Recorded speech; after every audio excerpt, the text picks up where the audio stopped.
नमस्कार। आप देख रहे हैं पब्लिक इंडिया। आज बिहार की बात में फिर से एक बार हमारे साथ सीनियर जर्नलिस्ट शिवपूजन झा जी जुड़े हुए हैं। बहुत बहुत स्वागत है आपका शिवपूजन जी। हमारा पहला सवाल यही है कि प्रधानमंत्री बिहार आते हैं और बिहार में बहुत सारी घोषणाएं करते हैं, घोषणा करके वो वापस लौट जाते हैं। चर्चा यहाँ तक हो रही है कि समूचे हिंदुस्तान में हर जगह वो जाते हैं और खास करके अपने प्रदेश में जाते हैं, वहां पे तमाम इंडस्ट्री की बात करते हैं। बिहार में आते हैं तो सिर्फ 4 किलो अनाज का वादा करके वो चले जाते हैं। तो इसको बिहार के पर्सपेक्टिव में हम देखते हैं और थोड़ा सा एनालिसिस करते हैं कि क्या बिहार में कोई इंडस्ट्री नहीं लग सकती, क्या बिहार में कोई रोजगार को सृजन करने के लिए कोई वैकल्पिक व्यवस्था नहीं की जा सकती। क्या भारतीय जनता पार्टी के लोग इस ओर नहीं जागरूक हैं, जो वहाँ के जो लोकल लीडर हैं उनको ऐसा नहीं लगता कि वहाँ पे इंडस्ट्री होनी चाहिए, या बिहार के लोगों को यही दंश झेलना पड़ेगा पिछले जो 30-40 वर्षों से झेल रहे हैं कि वहाँ पलायन लोग करेंगे और दूसरे स्टेट में जाएंगे और वहाँ पे नौकरी करेंगे। इसको आप कैसे देखते हैं? बहुत जबरदस्त प्रश्न है आपका पंकज जी। बधाई आपको कि इस तरीके से गंभीर विषय पर आप चर्चा कर रहे हैं। महत्वपूर्ण बात यह है, देखिए कि पहले 15 साल जो था लालू राज जिसको कहते हैं, और उसके बाद तकरीबन 20 साल का मौका मिला नीतीश कुमार को। 20 साल में 2 अचीवमेंट मैं मानता हूं नीतीश कुमार का जबरदस्त रहा। एक तो एक बेसिक इंफ्रास्ट्रक्चर नीतीश कुमार ने खड़ा किया। दूर दराज के गांव में आपको सड़कों का जाल देखने को मिला और विद्युतीकरण और कुछ हद तक कानून व्यवस्था पर। लेकिन इसके अलावे 20 साल में नीतीश कुमार के अचीवमेंट के नाम पर मैं कुछ नहीं मानता कि हुआ। अब आप देख रहे हैं कि यहाँ पर एक थर्ड फैक्टर के रूप में प्रशांत किशोर उभर करके आए हैं। और प्रशांत किशोर आखिर किस चीज की बात कर रहे हैं? वो सीधे बात कर रहे हैं, वो जो है चोट पहुंचा रहे हैं पलायन के मुद्दे पर। वो कह रहे हैं कि प्रधानमंत्री आकर के यहाँ पर दे रहे हैं ट्रेनें, अच्छी ट्रेनें, और कह रहे हैं कि यहाँ के श्रमिकों के लिए गुजरात जाना होगा आसान। यानी कहीं ना कहीं वो इस बात की ओर इशारा कर रहे हैं कि क्या बिहार के लोग सिर्फ श्रमिक बनने के लिए हैं? तो हमने देखा कि ये तमाम प्रेशर जितना हर क्वार्टर से होना शुरू हुआ, उसके बाद पहली बार बिहार में कोई एक इंडस्ट्रियल पॉलिसी के रूप में लेकर नीतीश सरकार पहुंची। आपने देखा होगा फ्रंट पेज एड हर जगह पड़ा था कि किस तरीके से जो है एक तरीके से टैक्स हॉलीडे या फिर फ्री उनको जमीनें दी जाएंगी अगर 100 करोड़ के आसपास का आप इन्वेस्टमेंट करते हैं। तो पहली बार मैं देख पा रहा हूं कि एक इन्वेस्टमेंट क्लाइमेट डेवलप करने की कोशिश की जा रही है। लेकिन देखिए, जब भी इस तरीके की पहल आप करते हैं तो ये 1 या 2 दिन की पहल नहीं होती है, इसमें वक्त लगता है। अगर आपको इंडस्ट्रियलाइजेशन करना है तो शायद 10 साल के बाद इसका परिणाम आपको दिखेगा। आपको याद होगा पंकज जी, इसके पहले जब शाहनवाज हुसैन पहल कर रहे थे, बार बार वो देश विदेश का दौरा कर रहे थे, कोशिश कर रहे थे कि इथेनॉल हब डेवलप हो जाए बिहार में। और इथेनॉल हब को लेकर के काफी बड़ी बहुत मेहनत उन्होंने की भी थी। यहाँ पर बहुत सारे मैंने देखा था कि उन्होंने कॉन्फ्रेंसेस कराए, उनकी मीट्स कराई। लेकिन इथेनॉल हब जो है वो अधर में लटक करके रह गया। पोटेंशियल तो बहुत जबरदस्त है। आपको पता है कि मक्का का उत्पादन कितना ज्यादा होता है या शुगर केन का उत्पादन कितना होता है। एक रिसर्च में पढ़ रहा था, जिस रिसर्च की अगर हम माने तो कहा यह जाता है कि खास करके चंपारण का जो बेल्ट है वहां पर शुगर केन का प्रोडक्शन इतना शानदार है कि आपको पटवन के लिए पानी का स्तर भी काफी अच्छा है। आपको पटवन के लिए 3 पटवन की आवश्यकता होती है पूरे शुगर केन प्रोडक्शन में। वहीं पश्चिमी उत्तर प्रदेश जो शुगर बॉल के रूप में डेवलप हो गया, पश्चिमी उत्तर प्रदेश में आप देखते हैं कि तकरीबन 7 से 8 पटवन की आवश्यकता होती है। तो आपके पास सुविधाएं तो हैं, लेकिन आपने उसको कभी टैप नहीं किया। और यही कारण है कि वैसा आपको भद्दी तस्वीर आपको देखने को मिलती है, जहां 40-40 लाख लोगों को पैदल चला दिया जाता है और वो लॉकडाउन के दौरान पैदल ही बिहार का रुख करते हैं। अब देखिए, ऐसी स्थिति में ही प्रशांत किशोर लगातार उन माताओं के पास जा रहे हैं, उन अभिभावकों के पास जा रहे हैं और कह रहे हैं कि इस बार जब आपका बच्चा यहाँ पर आएगा तो हम रिस्पेक्टेबल एम्प्लॉयमेंट उनको देंगे, यानी कि छठ के बाद किसी को वापस जाना नहीं पड़ेगा। यानी नया नैरेटिव हम देख रहे हैं बिहार की राजनीति में, for the first time set हुआ।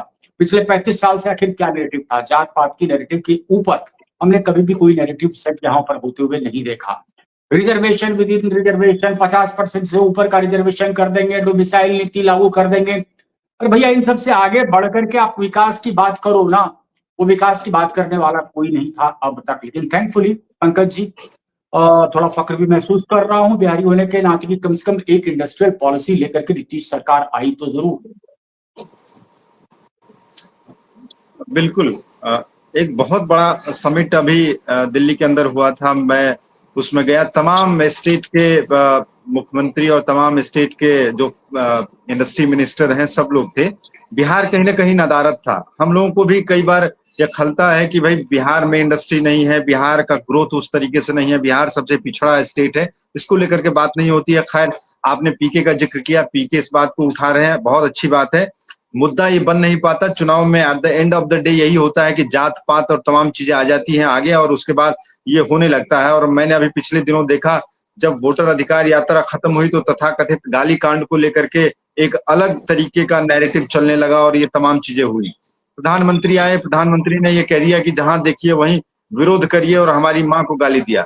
जबकि सच्चाई ये है कि जिस मंच को लेकर के ये बात कही जा रही थी कि वहां से गाली का संबोधन हुआ, वहां उस मंच पे न राहुल गांधी गए, न तेजस्वी यादव गए, न उस मंच से डायरेक्ट किसी बड़े नेता का कोई लेना देना था। कोई आया कार्यकर्ता और कोई बोल करके कुछ चला गया, और वो भी पता चला बाद में कि जेडीयू और भाजपा से कहीं ना कहीं उसका जुड़ाव था।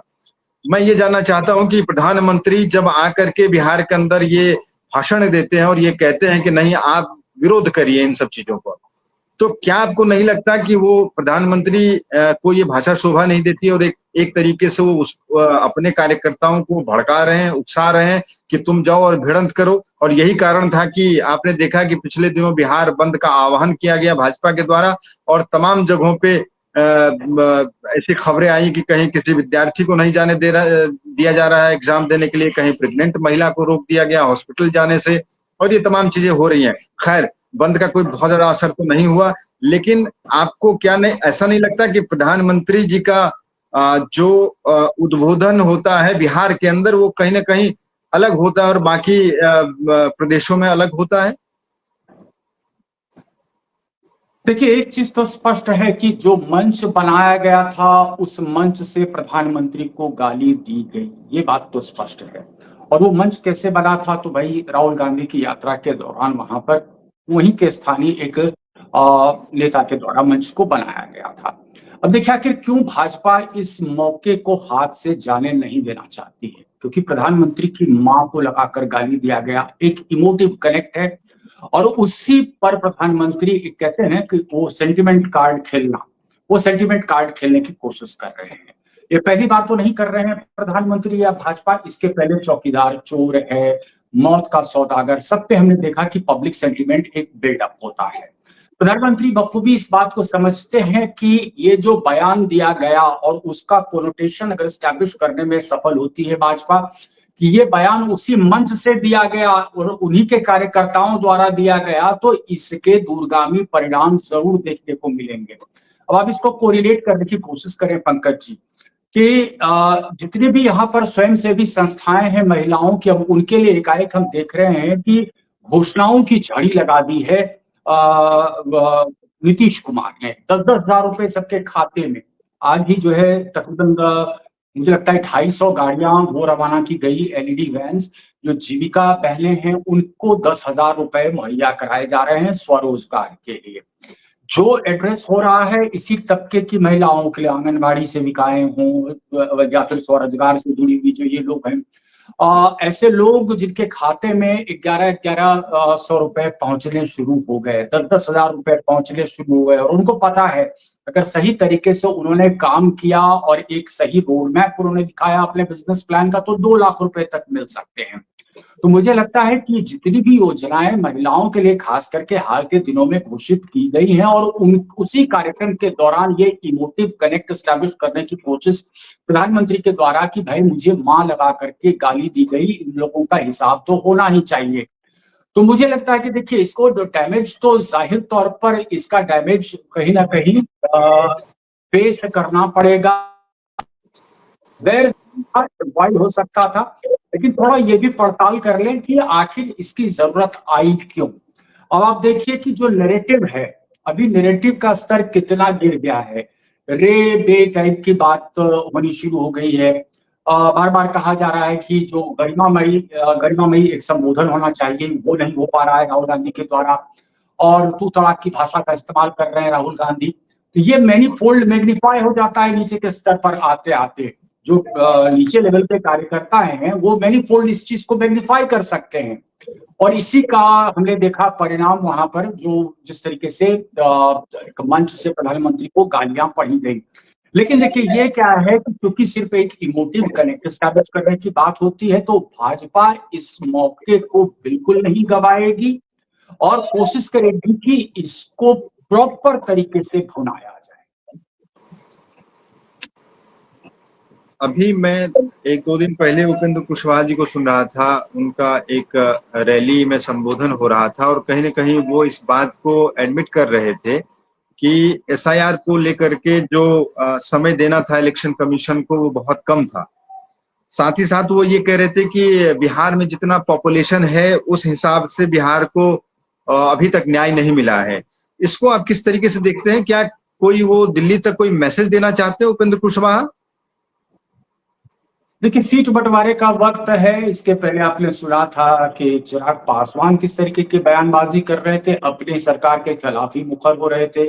बीच बीच में आप जीतन राम मांझी के भी इस तरीके के बयानों को देखते हैं, लेकिन इसके बावजूद जीतन राम मांझी डैमेज कंट्रोल में आकर के फिर ये भी कहते नजर आते हैं कि सीट बंटवारा का कहीं कोई मसला, कोई पेच नहीं फंसा हुआ है एनडीए के अंदर। तो उपेंद्र कुशवाहा कोई पहली बार तो इस तरीके का बयान नहीं दे रहे हैं आउट ऑफ द वे जाकर के। जब केंद्र में मंत्री थे तो उसके बाद आपको पता है कि पंचमेवा लेकर के और दूध और खीर जोड़ करके वो अलग खिचड़ी पकाने में लग गए थे और उसका कैसे उनकी खाट खड़ी हो गई थी। अब अभी जो दौर है, अभी कयासों का बाजार बहुत गर्म है। जिस हिसाब से बड़े महत्वाकांक्षी योजनाओं की शुरुआत की घोषणा कर रहे हैं नीतीश कुमार, सबको लग रहा है कि बार्गेनिंग टेबल पर एक बार फिर से जदयू बड़े भाई की भूमिका में आ सकती है। ऐसे में जो दूसरे छोटे दल हैं एनडीए के अंदर, सबके तरफ से पोस्चरिंग होना अनिवार्य है। और उपेंद्र कुशवाहा के बयान को मैं एक पोस्चरिंग के अलावे कुछ और नहीं मानता हूं। अपनी सरकार पर उंगली दिखाना, अपनी सरकार को आईना दिखाना, सिर्फ इसलिए कि चंद सीटें उनको ज्यादा मिल जाए। एक अभी जीएसटी को लेकर के ये हुआ कि बीड़ी पे टैक्स कम कराया गया, जिसमें सम्राट चौधरी का नाम आया कि भाई उन्होंने फाइनेंस मिनिस्टर को बोल करके टैक्स कम करवाया, स्लैब कम करवाया और बाकायदा फाइनेंस मिनिस्टर ने उनको धन्यवाद भी दिया। अब इसका क्रिटिसिज्म हो रहा है एक तबके में कि भाई बिहार के लोग क्या वो बीड़ी बहुत ज्यादा कंज्यूम करते हैं और ये ठीक है? इस पे बहुत सारी बातें हो रही हैं।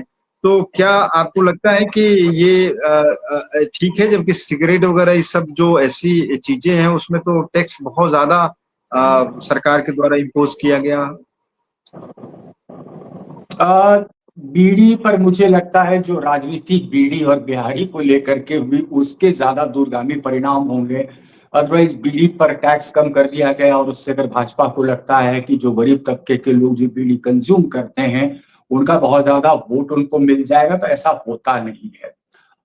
एक चीज समझने की आवश्यकता है कि बिहार में वोटिंग पैटर्न जो है वो रिजिड कास्ट लाइंस पे ही होता है और इस बार में कोई खास तब्दीली नहीं देख रहा हूं। प्रशांत किशोर कोशिश कर रहे हैं एक तरफ से कि जो खास करके नया वर्ग है, जो कहते हैं पढ़ा लिखा वर्ग है, सोशल मीडिया से हुक्ड वर्ग है, क्योंकि युवाओं की पॉपुलेशन बताया जाता है कि 58% के आसपास युवा वोटर हैं बिहार में। तो ये युवा वोटर पर प्रशांत किशोर की कहीं ना कहीं नजर है। अगर कोई कास्ट बैरियर यहाँ पर तोड़ सकता है तो ये युवा वर्ग ही तोड़ सकता है, नहीं तो ओल्डर जनरेशन तो पूरी तरह से कहते हैं वाटर टाइट कंपार्टमेंट में खुद को बंद किए हुए है। उनके लिए यादव कैंडिडेट है तो यादव कैंडिडेट को यादव वोट मिलेगा ही मिलेगा। वहां पर मोर और लेस कंसोलिडेशन वाली बात ही मुझे दिख रही है। तो बीड़ी के मुद्दे पर बहुत ज्यादा कंसोलिडेशन उस तबके का जो बीड़ी कंज्यूम कर रहा है वो होते मैं नहीं देख पा रहा हूँ। और बीड़ी यहाँ पर बहुत बड़ा उद्योग मुझे नहीं लगता है कि इस पैमाने पर है कि बहुत सारा रोजगार भी उससे मुहैया हो रहा है। लेकिन जाहिर तौर पर जैसे बीडी और बिहारी का एक कनेक्शन स्टैब्लिश करने की कोशिश हुई थी, शायद केरल कांग्रेस के द्वारा, उसका फिर ट्वीट को डिलीट किया गया था, वो मुद्दा यहाँ की राजनीति में बहुत गरमाया हुआ है, वो चर्चा का विषय बना हुआ है पंकज जी। अच्छा, आपने युवाओं को लेकर के बात किया। एक ये भी खबर आ रही है कि महिला और युवा एमवाई, जो एमवाई एक मुस्लिम यादव समीकरण है जिसको लेकर के ये लोग सब लोग जानते हैं कि महागठबंधन की तरफ ये एमवाई समीकरण हमेशा काम करता रहा है चुनाव में। एक चिराग पासवान के बारे में कहा जाता है कि एमवाई का नया समीकरण वो डेवलप कर रहे हैं बिहार में, जिसमें महिला और युवा। तो आप इसको कैसे देखते हैं? क्या ऐसा कर पाने में चिराग पासवान कुछ सफल होंगे, या फिर प्रशांत किशोर आ गए हैं, प्रशांत किशोर के साथ युवाओं की टोली चल रही है, तो युवा किधर शिफ्ट करेंगे? ये नीतीश जी के बारे में कहा जाता है कि महिलाओं का आधा से अधिक वोट उनके पास जाता है। वो इसलिए जाता है क्योंकि शराबबंदी उन्होंने लागू की, साथ ही साथ जीविका और तमाम ये वो उन्होंने शुरू करा, और इतने तरीके से वो महिलाओं के बीच में वो इंटैक्ट उन्होंने करा हुआ है कि वो वोट कहीं शिफ्ट होता ही नहीं है। इसको कैसे देखते हैं आप? महिलाओं का वोट जाहिर तौर पर मुझे नहीं लगता है कहीं और शिफ्ट करेगा जब तक नीतीश कुमार है, और खास करके तब जब अब महिलाओं के स्वरोजगार के लिए 10-10 हजार रुपए उनके खाते में पहुंचना शुरू हो चुका है और उनको आश्वासन दिया गया है कि आपके स्वरोजगार के लिए सरकार आप कटिबद्ध है, आपको 2 लाख रुपए तक देगी। जो बुजुर्ग हैं उनको हमने देखा कि उनको पेंशन 1100 रुपए वो भी शुरू हो गया। तो ये ऑल ऑफ ए सडन हम देखते हैं कि जो वेलफेयर स्कीम्स हैं, पॉपुलिस्ट मेजर्स हैं, उसकी बाढ़ आ गई है बिहार में। लॉ एंड ऑर्डर की कुछ हद तक हम बात कर लें, जिस बाबत की महिलाओं का रुझान नीतीश कुमार की तरफ हुआ था, मोरलेस लॉ एंड ऑर्डर की स्थिति पहले से बेहतर बताई जाती है। बीच के हाल के दिनों में कुछ ऐसी घटनाएं हुई थी जिसको मैं मानता हूं कि कोई भी सभ्य समाज में मतलब टोटल आप क्राइम पे कंट्रोल नहीं कर सकते हो। तो महिलाओं के वोट को छिटकते मैं नहीं देख रहा। वो तब भी नहीं छिटका था जब आपका चिराग पासवान अकेले ही नीतीश कुमार के खिलाफ उन्होंने अपने तमाम कैंडिडेट्स को उतार दिए थे। परफॉर्मेंस जरूर बहुत हद तक जदयू का गिरा था पिछले विधानसभा चुनाव में, लेकिन इस बार आप गौर कीजिए कि एनडीए लगभग इंटैक्ट है। और इस इंटैक्ट हो जो है इस सिर्फ इंटैक्ट ही नहीं है, मोरलेस सेम पेज पे आपको दिख रही है एनडीए, बहुत ज्यादा विरोधाभास आपको नहीं दिख रहा है। और जितने वेलफेयर स्कीम्स की घोषणाएं नीतीश कुमार लगातार करते जा रहे हैं, ताबड़तोड़ करते जा रहे हैं, डोमिसाइल नीति लागू करना, 125 यूनिट बिजली फ्री कर देना, ये ठीक चुनाव के पहले सारा का सारा हो रहा है। तो विपक्ष के खेमे में थोड़ी सी घबराहट की स्थिति है। सबका ये मानना है कि ये तो अपने वोट बैंक को कंसोलिडेट करने में लग गए। देखिए, वोट का थोड़ा सा भी बिखराव जो हुआ था चिराग पासवान के अलग चुनाव लड़ जाने की वजह से, वो बिखराव इस बार होता हुआ नहीं दिख रहा है।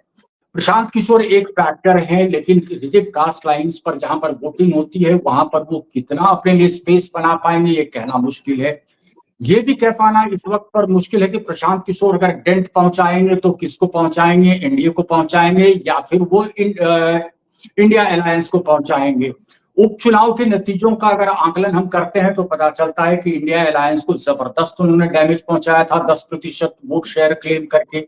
अगर वैसी ही स्थिति इस बार भी उत्पन्न होती है तो मुझे लगता है कि एनडीए के लिए बहुत हद तक केक वॉक होगा। दूसरी महत्वपूर्ण बात यह है, A lot will depend on the selection of candidates. Prashant Kishor को कैंडिडेट्स की घोषणा बहुत पहले कर देनी थी, लेकिन सवाल ये उठता है कि किस चीज के लिए वो वेट एंड वॉच कर रहे हैं।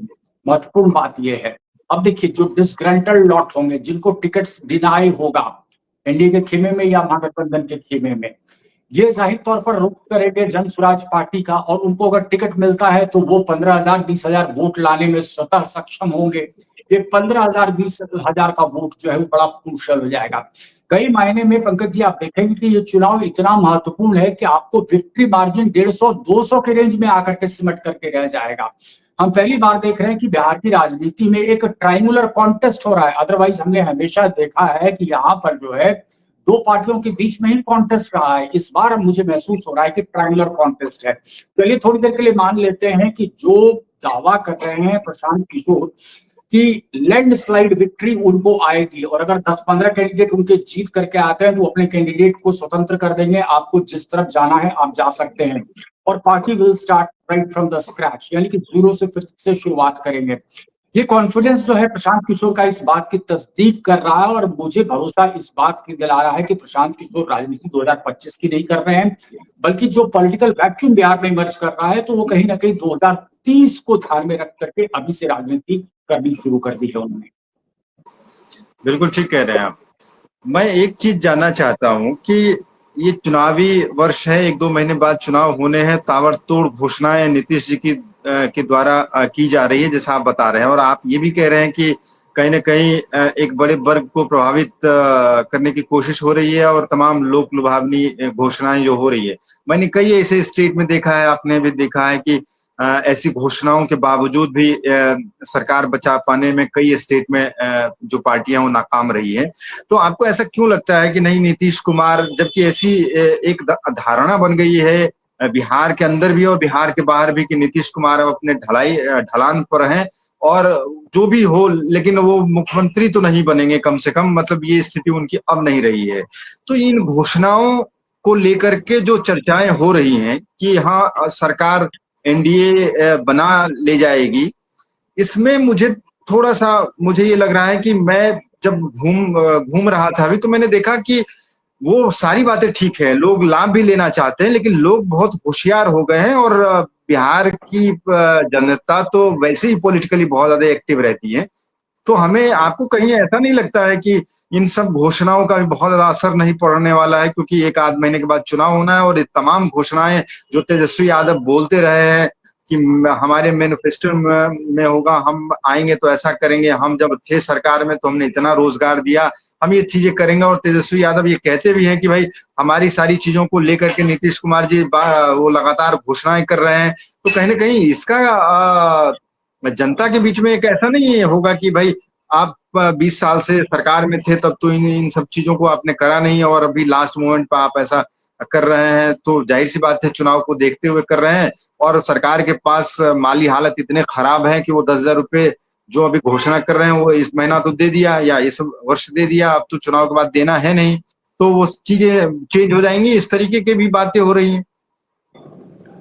देखिए, एक पॉलिटिकल मैनिफेस्टो, विजन डॉक्यूमेंट दिखाना और घोषणा करके उसको इम्प्लीमेंट कर देना पंकज जी, दोनों में बहुत अंतर है। 125 यूनिट बिजली फ्री देंगे, बिजली फ्री मिलनी शुरू हो गई पिछले महीने से। 10,000 रुपए आज बहुत सारी महिलाओं को, मुझे लगता है कि लाखों महिलाओं के खाते में पहुंच चुका होगा। घोषणा की गई और इम्प्लीमेंट कर दिया गया। अब देखिए, जिसके भी अकाउंट में वो पैसा आ जाता है, 1100 रुपया कहा गया था कि पेंशन देंगे और वो लोगों के अकाउंट में आया, तो लोगों को एक भरोसा जगता है कि नीतीश ने कहा तो तुरंत इम्प्लीमेंट कर दिया। डोमिसाइल नीति की चर्चा कर रहे थे तेजस्वी यादव, इन्होंने लागू भी कर दिया डोमिसाइल नीति को। तो जहां इम्प्लीमेंटेशन हो जाता है तो वहां पर इफ एंड बट की गुंजाइश थोड़ी सी कम हो जाती है। और मैं आपकी बात से पूरी तरह से इत्तेफाक रखता हूं कि ये तो हर चुनाव के वक्त तमाम पॉलिटिकल पार्टियां एक तरीके से सपना दिखाती हैं और उनके मैनिफेस्टो तो ऐसे होते हैं जैसे लगता है पता नहीं वो कहां से आखिर वो पूरा किया जाएगा। बहुत सारे राज्यों में हमने देखा कि पॉलिटिकल मैनिफेस्टो जो हुआ करता था, जो वो कभी इंप्लीमेंट हो ही नहीं पाया। लेकिन यहाँ पर स्थिति बिल्कुल अलग है पंकज जी। यहाँ पर देखिए कि वो घोषणा अगर कर रहे हैं तो उसको तुरंत इंप्लीमेंट कर दे रहे हैं। इंप्लीमेंटेशन की वजह से मैं कह रहा हूं कि इनका वोट कंसोलिडेट होना शुरू हुआ। एक विषय आपने और उठाया था कि लोगों को ये धारणा बनती चली जा रही है कि शायद now Nitish Kumar is old and tired and should be retired. यही धारणा अमूमन चर्चा हो रही है। लेकिन जब आप दूर दराज के इलाकों में जाएंगे तो पाएंगे कि रूरल डिस्कोर्स का ये हिस्सा नहीं है। ये अर्बन, कहते हैं, एयर कंडीशन रूम में बैठ करके चर्चा का जरूर विषय होगा। नीतीश भले ही उनका संवाद लोगों से थोड़ा कम हो गया हो, पब्लिक स्पीच देते हुए नीतीश कुमार नजर नहीं आ रहे हैं, जनता दरबार करते हुए नीतीश कुमार भले ही नजर नहीं आ रहे हैं, लेकिन जो घोषणाएं कर रहे हैं और जिस हिसाब से जितने भी प्रोजेक्ट्स हैं, जितने भी प्रोग्राम हैं, खुद जा करके उसको मॉनिटर कर रहे हैं चुनाव के पहले, तो ये एक मैसेज बड़ा लाउड एंड क्लियर जा रहा है कि let the action speak louder than the words. दूसरी बात अहम यह है कि नीतीश कुमार का जो वोटर है पंकज जी, वो हमेशा साइलेंट वोटर रहा है। वो जिस दिन वोट देकर के आएगा उस दिन तक आपको नहीं बताएगा कि उसका वोट किसको पड़ा। ये जो 12-13% या 14% के आसपास का वोट शेयर कहा जाता है कि नीतीश के पाले में है, इसको मैं टूटता हुआ नहीं देख पा रहा हूँ। टूट के आकर बिखर करके जाएगा कहाँ? वो बिल्कुल कहते हैं ना कि डायगोनली ऑपोजिट डायरेक्शन में तो नहीं ले लेगा। रहना तो एनडीए के खेमे में ही है उस पूरे वोट बैंक को। और बीजेपी भी कहीं से किसी भी एंगल से ये सेम्बलेंस नहीं देने की कोशिश कर रही है, ये मैसेज देने की कोशिश नहीं कर रही है, वो नीतीश कुमार को आगे कैरी फॉरवर्ड नहीं करेगी। बीजेपी के तमाम टॉप लीडरशिप है वो लगातार रिटरेट करते जा रहे हैं, बयान देते जा रहे हैं कि नीतीश कुमार के नेतृत्व में ही चुनाव लड़ा जाएगा। लेकिन ये ऐसी स्थिति आप देखेंगे तो महागठबंधन के अंदर नहीं है। तेजस्वी यादव लगातार कवायद करते रहे कि किसी तरीके से राहुल गांधी उनके नाम की घोषणा कर दे, लेकिन कांग्रेस को वहां पर डर सता रहा है। कांग्रेस की इस पदयात्रा के बाद कहीं ना कहीं कांग्रेस को लग रहा है कि जो किसी जमाने में उनका कोर वोट बैंक होता था, यानी कि दलित, महादलित और ब्राह्मण, ये जो थोड़ा सा उसका रुझान कांग्रेस के प्रति आया है, वो जैसे ही तेजस्वी का नाम अनाउंस अगर कर दिया जाएगा तो शायद वो बैंक एक बार फिर से बिगड़ सकता है। तो कांग्रेस यहाँ पर फूक फूक करके कदम रख रही है। और एनडीए की अगर हम बात कर लें तो एनडीए ब्लॉक में मुझे लगता है कि नीतीश के नेतृत्व में ही चुनाव लड़ा जाएगा। चीजें लगभग स्पष्ट हैं, सबको पता है। सीटों के बंटवारे को लेकर के भी मोटा मोटी स्थिति इनमें बहुत हद तक क्लियर हो चुकी है। बीजेपी इस चीज के लिए तैयार है कि एक सिंबॉलिक जेस्चर के रूप में चाहे जदयू को एक सीट ज्यादा भी देनी पड़े तो वो देने को तैयार है। तो मुझे लगता है मिला जुला करके एनडीए की स्थिति सिर्फ उटव्वल वाली नहीं होने वाली है सीट बंटवारे को लेकर के। नीतीश को लेकर के फटीग फैक्टर का जिक्र करते हैं, एंटी इनकम्बेंसी का जिक्र करते हैं, लेकिन मुझे लगता है कि उसको ओवरराइड करने की कोशिश की गई है तमाम जो पॉपुलिस्ट मेजर्स हैं उसके माध्यम से। नहीं, एक जो महत्वपूर्ण सवाल है वो ये है कि नीतीश कुमार की जो भी हेल्थ को लेकर के जो चर्चाएं हो रही हैं, खास करके जेडीयू में जो नीतीश के बाद जो उनके सक्सेसर होंगे उनको लेकर के बड़ी चर्चाएं हो रही हैं। यहाँ तक उपेंद्र कुशवाहा ने कह दिया कि भाई उनके लड़के को आ जाना चाहिए, नहीं तो बड़ी दिक्कत होगी आने वाले टाइम में। और आप देखिए कि दो लोग हैं जो प्रमुख लोग हैं, एक ललन सिंह हो गए, एक संजय झा हो गए। अभी आपने देखा कि अरुण कुमार की ज्वाइनिंग नहीं हुई, जो जहानाबाद में एक चेहरे के तौर पे लोग चाहते थे कि मतलब वहां के लोग नेता जो लोग मध्यस्थता में थे वो चाहते थे। बाद में ये हुआ कि ललन सिंह ने रुकवा दिया, उनकी ज्वाइनिंग नहीं हुई। लेकिन बाद में ये पता चला कि नहीं, ललन सिंह ने नहीं रुकवाया, संजय झा ने रुकवाया कि भाई उनको पार्टी में लाना ठीक नहीं है। तो ये तमाम चीजें हो रही हैं। तो आपको नहीं लगता कि जेडीयू के अंदर जिस तरीके से नीरज कुमार का बयान आता है ललन सिंह के खिलाफ, या फिर अनंत सिंह को लेकर के नीरज जी कुछ बोल देते हैं कि उनको टिकट नहीं मिलेगा, तमाम चीजें अंदर हो रही हैं।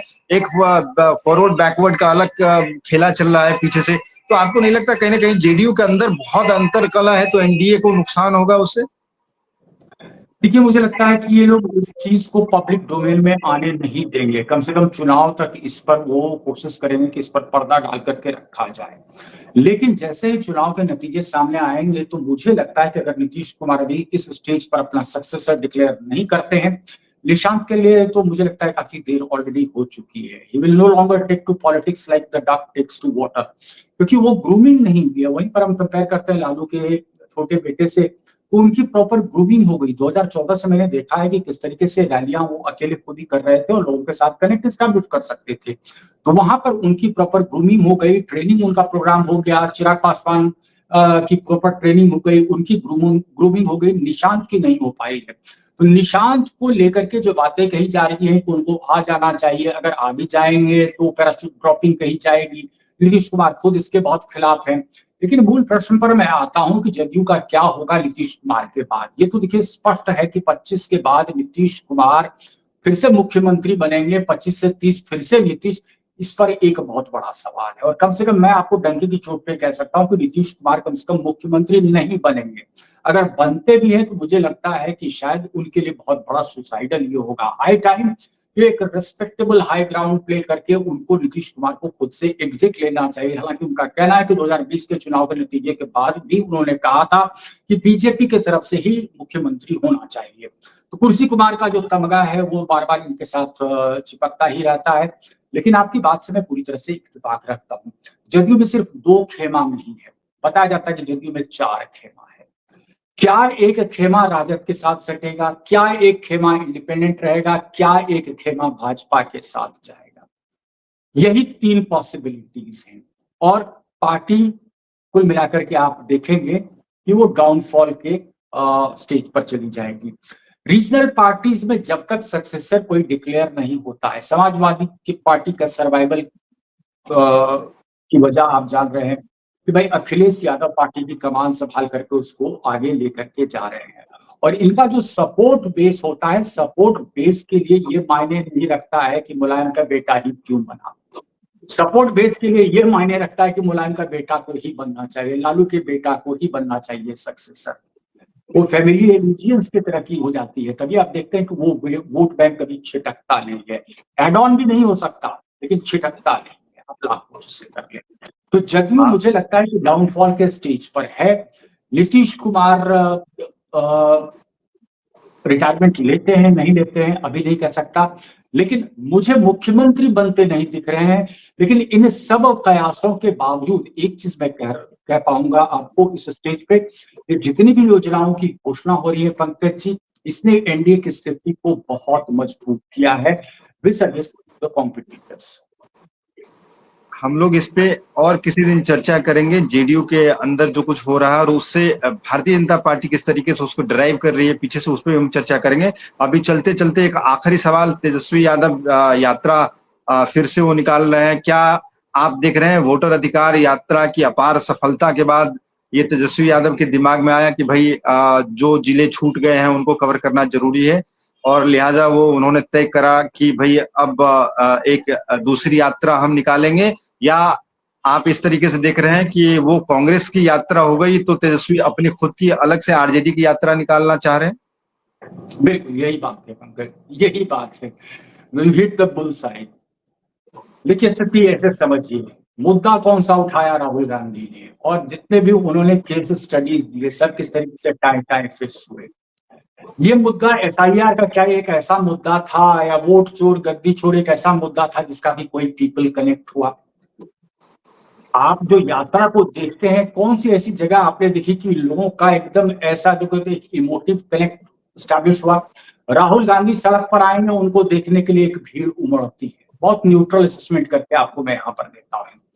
लेकिन ये जो वोट चोर गद्दी छोड़ का नारा दिया गया, एसआईआर का मुद्दा गया, और जिस तरीके से बड़े सख्त तेवर अपनाते हुए इलेक्शन कमीशन लगातार रिबटल करती रही, प्रेस कॉन्फ्रेंस के माध्यम से कहती रही कि एफिडेविट आप क्यों नहीं सबमिट कर रहे हैं, आप जो है आप जवाब दें लिखित रूप में, कोई जवाब नहीं मिला। या जो भी केस स्टडीज आपने प्रेजेंट किया, वो केस स्टडीज की कैसे हवा गुम हो गई।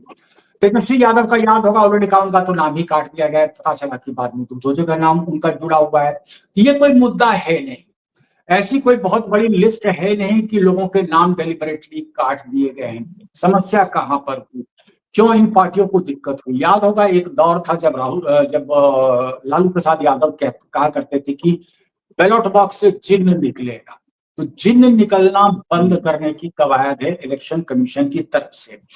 एक बड़ी अच्छी पहल हुई राहुल गांधी की तरफ से, इसी पहल मैंने देखी थी उत्तर प्रदेश में। मुझे लगता है कि उत्तर प्रदेश वाली पहल ज्यादा बेहतर थी, खाट पे चर्चा। लेकिन देखिए क्या होता है कि अपनी ही पहल की, अपनी ही मुहिम की हवा वो खुद निकाल देते हैं। उन्होंने क्या किया, जिस मुद्दे को लेकर के तेजस्वी यादव आगे बढ़ रहे थे, उनको मुद्दा विहीन कर दिया, हाईजैक कर लिया उनके मुद्दे को। एसआईआर कहते रहे। आपने वैसी तस्वीरें भी देखी होंगी जहां पर मंच पर बैठे हुए तेजस्वी बार बार फ्रॉड करने की कोशिश कर रहे हैं राहुल गांधी के कान में कि आप जो है बताइए कि रोजगार का मुद्दा पर आप चर्चा कीजिए। तेजस्वी रोजगार, पलायन, इंडस्ट्रियलाइजेशन, डोमिसाइल नीति, इन मुद्दों पर चर्चा करना चाहते थे। और देखिए अभी हाल के दिनों में कई सर्वे आए, उस सर्वे में क्या है कि लोगों का जो वोटिंग पैटर्न है सबसे ज्यादा किन चीजों से डिसाइड हो रहा है। वो मतलब जो रैंपेंट अनएम्प्लॉयमेंट है, वो सबसे बड़ा मुद्दा बिहार की राजनीति में फिलहाल है। बाकी पार्टियां उसी मुद्दे पर खेल रही हैं। राहुल गांधी एसआईआर का मुद्दा ला करके पूरे जो है महागठबंधन के ऊपर वो थोप देते हैं। उसी मुद्दे को पूरा वो उस पर कैनवासिंग शुरू हो जाती है, उनकी कैंपेनिंग शुरू हो जाती है। तो अब तेजस्वी यादव को कहीं कहीं ऐसा लग रहा है कि राहुल गांधी ने आकर के हाईजैक कर लिया था। वो ड्राइवर सीट में बैठने की कोशिश भी कर रहे थे तेजस्वी यादव, किसी तरीके से घोषणा नहीं हुई कि मुख्यमंत्री के कैंडिडेट वही होंगे। तो फिर से पहल वो कर रहे हैं कि जो खास करके जिले छूट गए थे उन जिलों में जाकर के ये रोजगार और बाकी जो मुद्दे हैं, जिन मुद्दों पर आम जनता चर्चा कर रही है और उन पर एक नैरेटिव सेट किया जा सकता है, उन मुद्दों को उठाने की कोशिश करेंगे तेजस्वी यादव। मुझे लगता है कि कुछ हद तक ये डैमेज कंट्रोल एक्सरसाइज और कुछ हद तक ये पर्सनली खुद को फिर से रीअसर्ट करने की कवायद है तेजस्वी यादव की। चलिए, जब ये शुरू होगा तो इस पर भी हम लोग बात करेंगे आगे। आपने समय निकाला, आपने बहुत महत्वपूर्ण समय दिया, बहुत विस्तार से हम लोगों ने चर्चा की, फिर हम अगले एपिसोड में चर्चा करेंगे। बहुत बहुत धन्यवाद आपका जुड़ने के लिए। दर्शकों, आज के लिए इतना ही, नमस्कार।